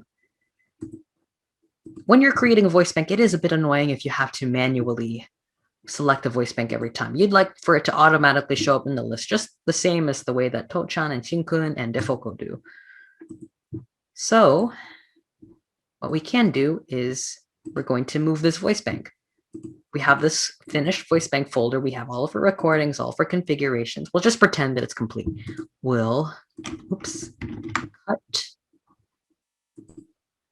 And then we'll go to the folder where UTAU is installed. We'll go to the voice folder and then paste it in. Everything's moved in. And then let's see what happens when we open UTAU. Let's go to project property. And then if we go through this list, we can now see that our new custom voice bank is there, right there in the list.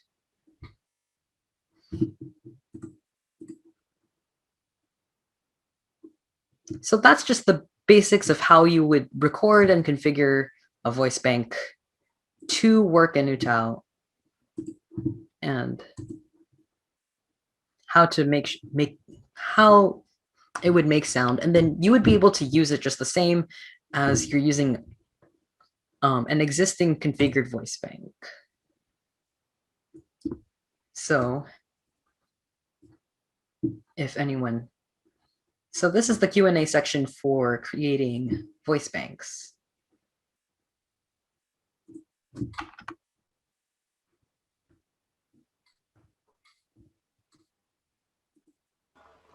Alrighty, once again, our Slido is open for those on the stream to send in questions for the voice banks Q&A.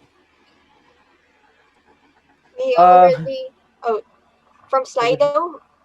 Should I go on? Actually, you asked something in the Zoom chat. Oh, that's for later. Let's go with Slido first. Is the is the VOD going to be available on Twitch even after this goes live? Okay, that's a question for us hosts. There will be a VOD on Twitch, but if you want to access it after the stream is done. But what we're gonna do is that we're gonna release a edited version of this workshop on YouTube, so that it has less audio issues, I guess. Because we're also recording this on Zoom, so any issues that show up on stream will hopefully not be in the edited live edited stream VOD on YouTube. So um, look out for that. Same applies for the talks last week. They're currently being edited right now. It's almost done. We'll be uploading it to YouTube by, if not tonight, then tomorrow. So yeah. But if you do wanna watch it immediately, the VOD is gonna be saved after this stream is finished. Oh, it seems we have a Discord channel for. I'd like to continue the Q&A. That was just for after. All right. Is it okay if you can turn off screen share in the meantime? I'll just put it back in later. So we have a question from Slido. What are the complications of making an English voice bank as opposed to a Japanese one? All right. So English syllables, they can consist of more than just consonant vowel. They can have consonant vowel consonant, or consonant consonant consonant vowel vowel consonant consonant consonant consonant consonant. So there is a lot of samples to record, and there are quite a few approaches to doing so, but essentially you're going to have to record at least units of two phonemes connecting each other, like from consonant to vowel, from vowel to vowel, or from vowel to consonant, from consonant to consonant. And then you would put all of these little units together in order to construct an English syllable. It is 7:00 p.m. Now, what you can do while recording is that, much like the Japanese VCV, where it combines multiple phonemes together to make more smooth result, what you can do with an English voice bank is grouping together these phonemes in the recording itself so that you don't have to put them together in UTAU. So let's say instead of having a separate st sample and a ta sample, you would have a complete sta sample. Now, another difficulty with English is that there are a lot more phonemes in it than in Japanese. In Japanese, you only have the 5 vowels, a, I, U, E, O. And then in English, depending on your accent, then depending on the way you pronounce things, there can be dozens of vowels. So, and just a few of them would be a, I, I,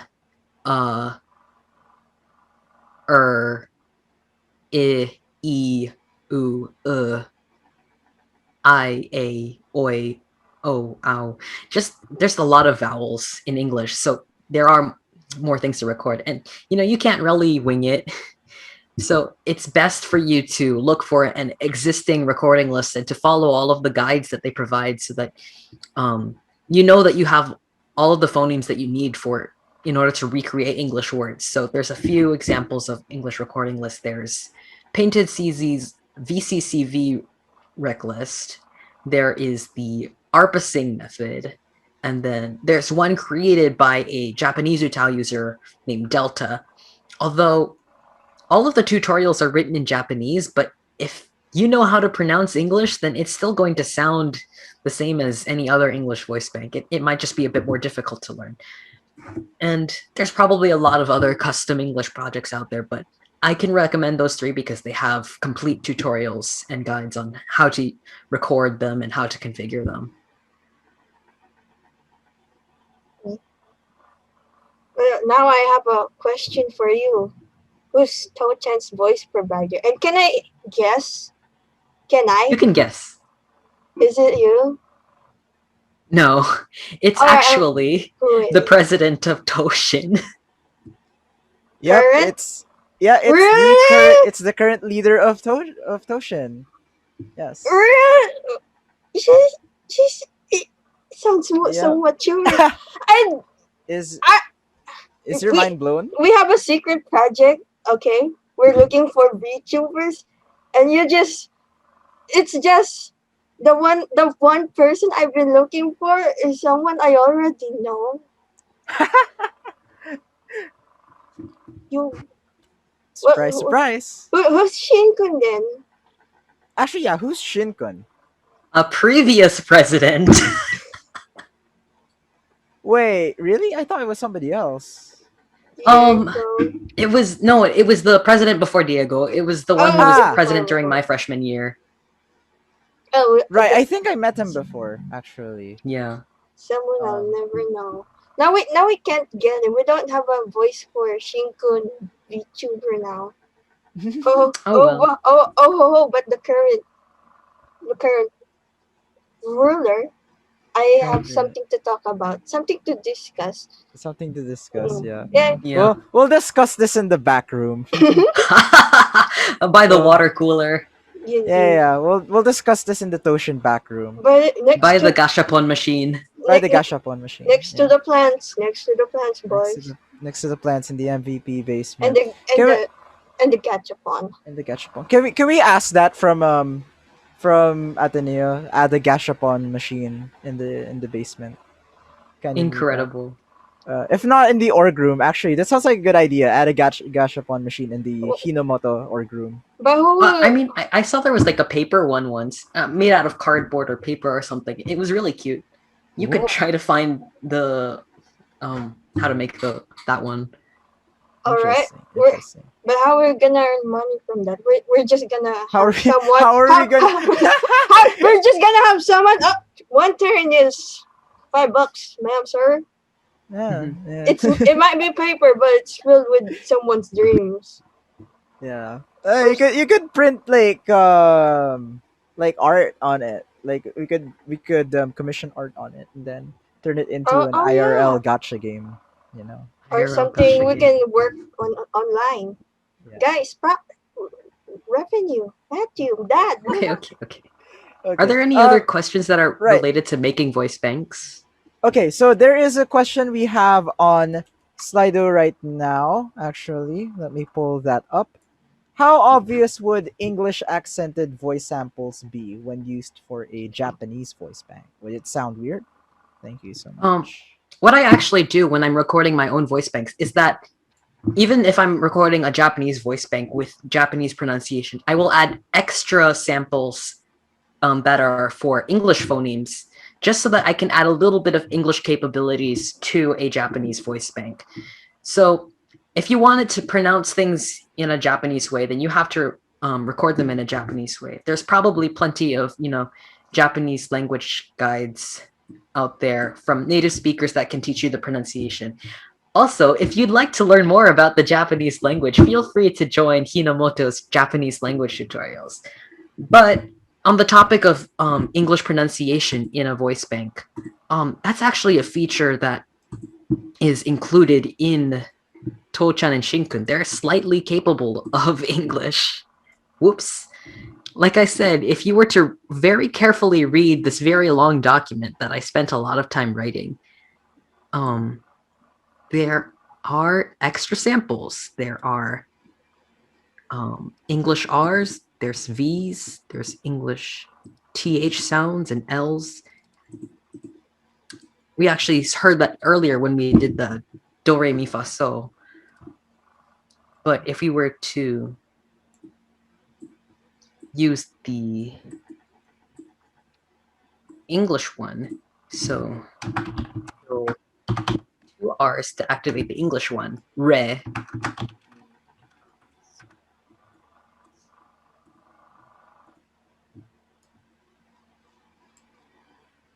Do, Re, Mi, Fa, So. So this one actually does have an English R in it, but if you want to pronounce it the Japanese way, then we would use the regular R. Do, Re, Mi, Fa, So.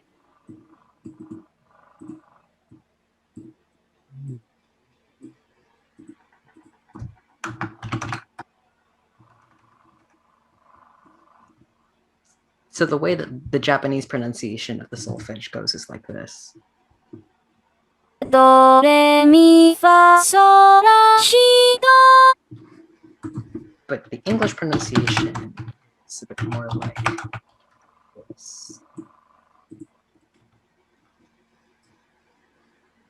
Do, do, re, mi, fa, sol, la, ti, do. So that's actually something that you can do to make your voice bank a bit more special, is having both the Japanese and the English options available. I hope that answered the question. Alrighty.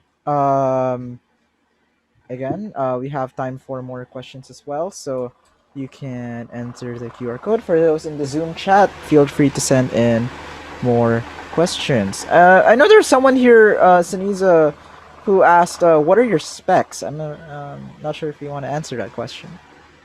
My technical specs?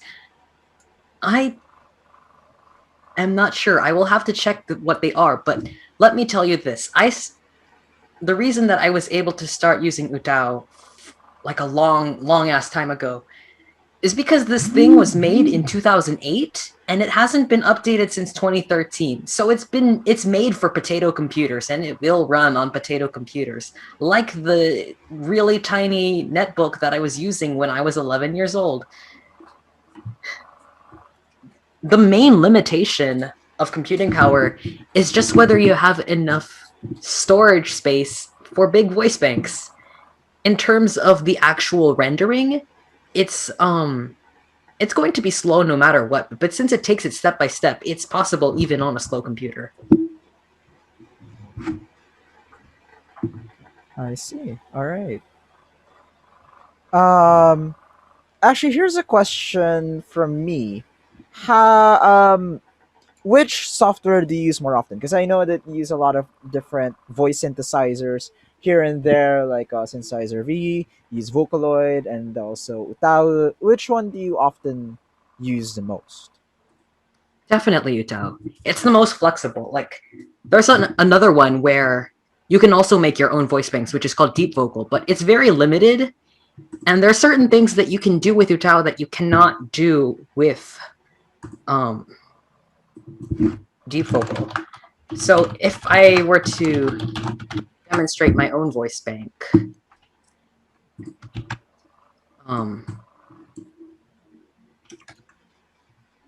so this is just how it sounds like regularly.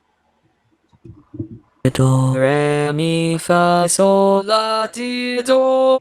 But I also added a whispering function, which is... Okay, I'm gonna have to use a plugin to add the...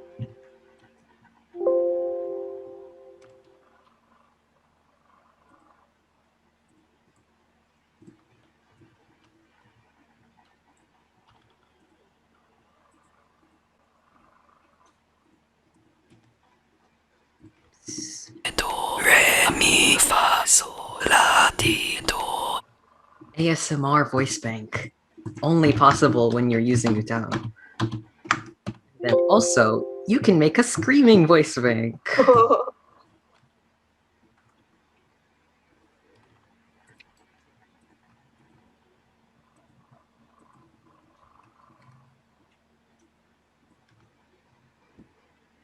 Do, re, mi, fa. That's wrong. Clear cache. Do, re, mi, fa, sol, la, ti, do. So that's something that's really only possible with UTAU, to get that sort of transparent result from the original source recordings and have it reflected in the final voice bank. Most other singing synthesizers are only meant for singing, but UTAU is so much more powerful than that.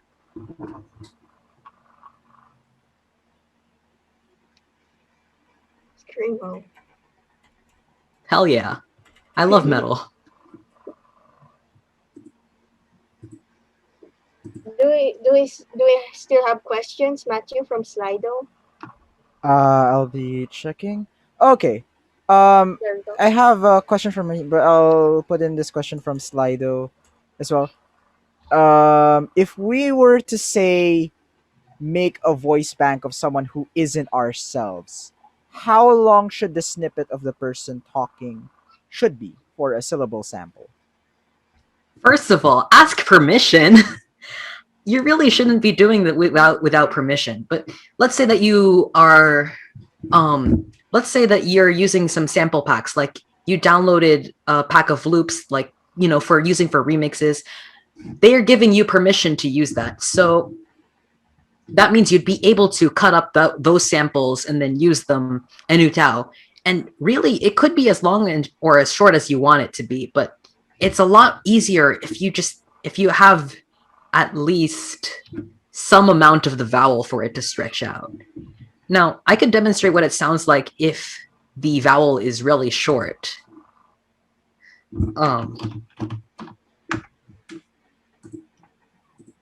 It's Pope Francis who talked about Oops.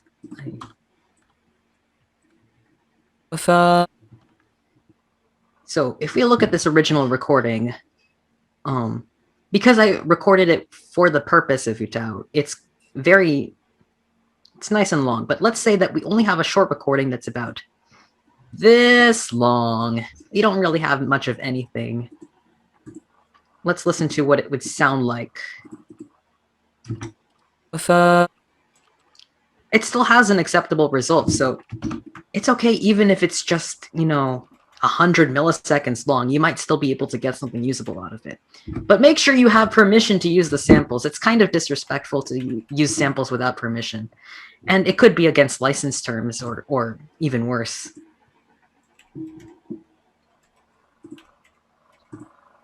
Is Pope Francis UTAU legal?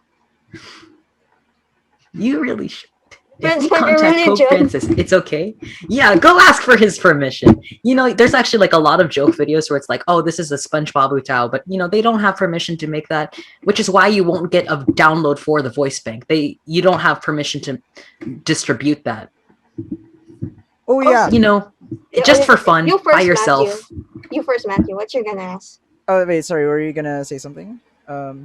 No, I was gonna ask something, but if you're gonna ask a question first, you go first. I was gonna bring up like somebody said, like Pope Francis UTAU, SpongeBob UTAU.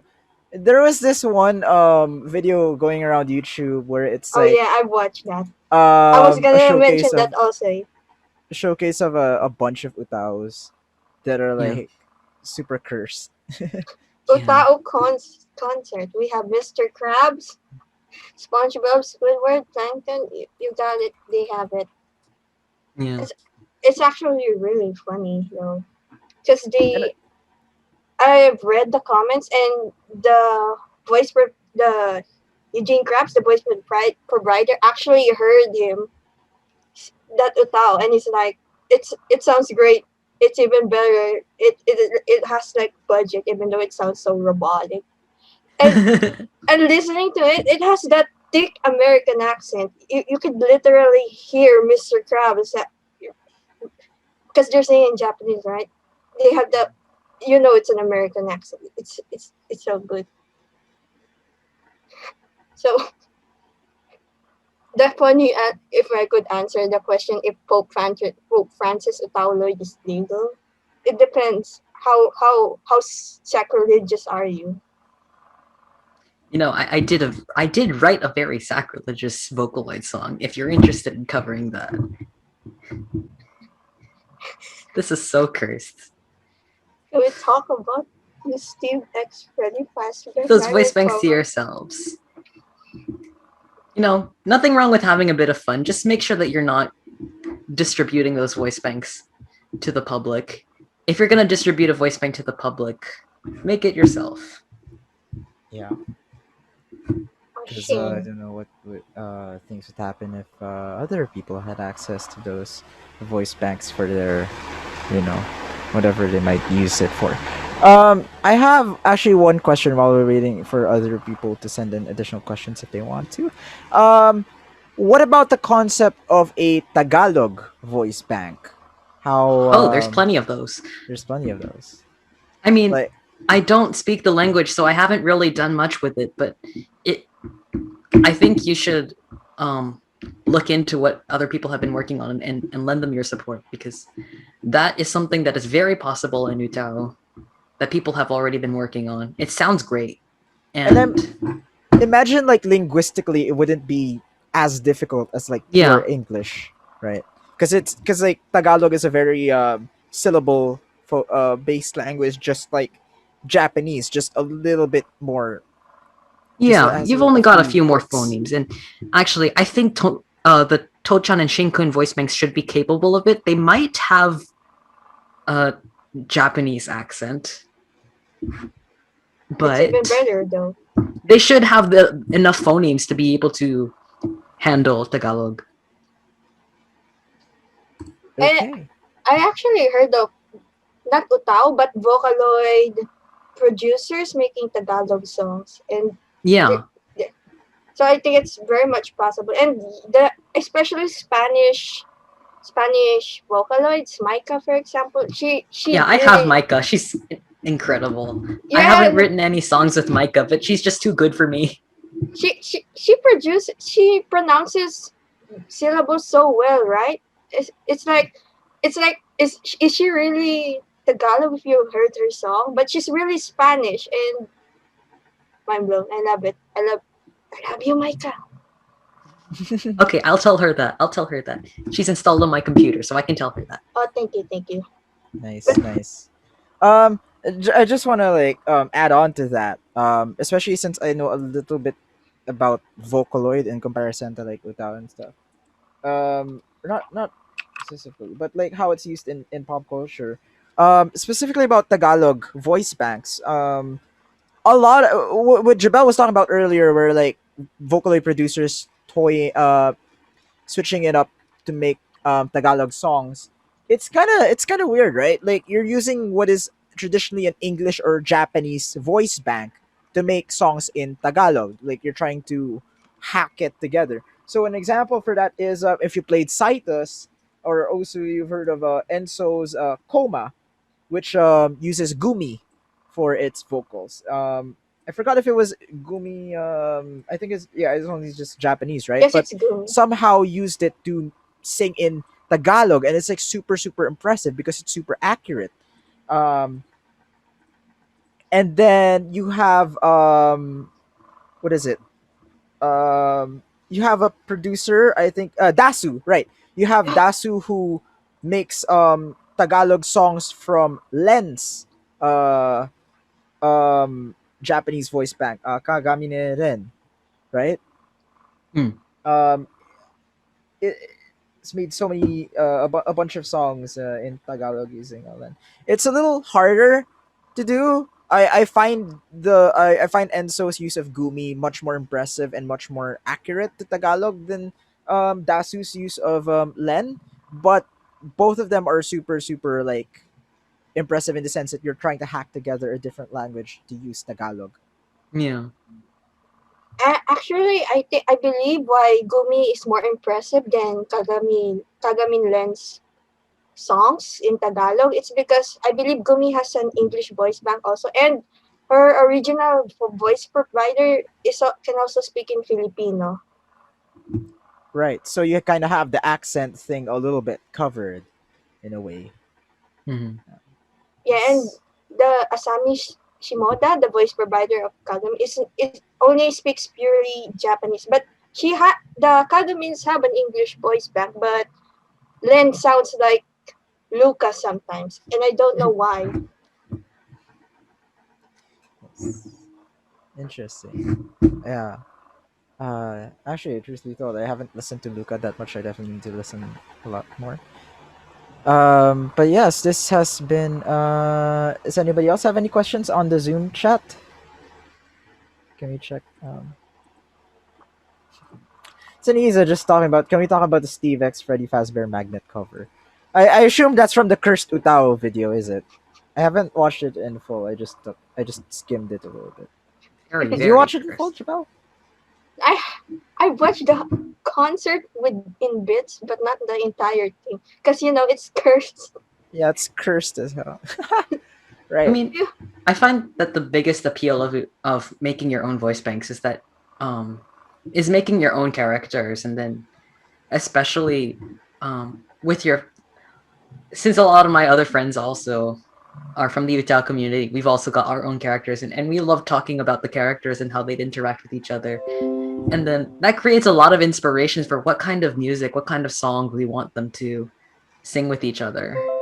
And with Vocaloid, it's very open-ended, but with UTAU, I think the strength is in making these characters and exploring this creativity in more than just, the stories and the artwork, but also through music. And that's very impressive. It's your own thing. Yeah, it's like, you're not taking from anybody anymore. This is, you own this now. This is It's all like, you. You go from making like a playlist about your OTP to writing original songs for your OTP, or making your own cursed magnet covers that are in a mix of Japanese and Esperanto. Oh no. It's interesting. I hope that people here in the workshop will be able to try out UTAU on for themselves in their free time and explore the possibilities of music as a whole, vocal synthesis, and see what they can make. And honestly, this workshop has shown, I'm pretty sure a lot of us here, that you don't really have to be a huge yeah, you don't have to be super into music to edit stuff, because like you can just do so with your mouse and keyboard and the mic, Alrighty.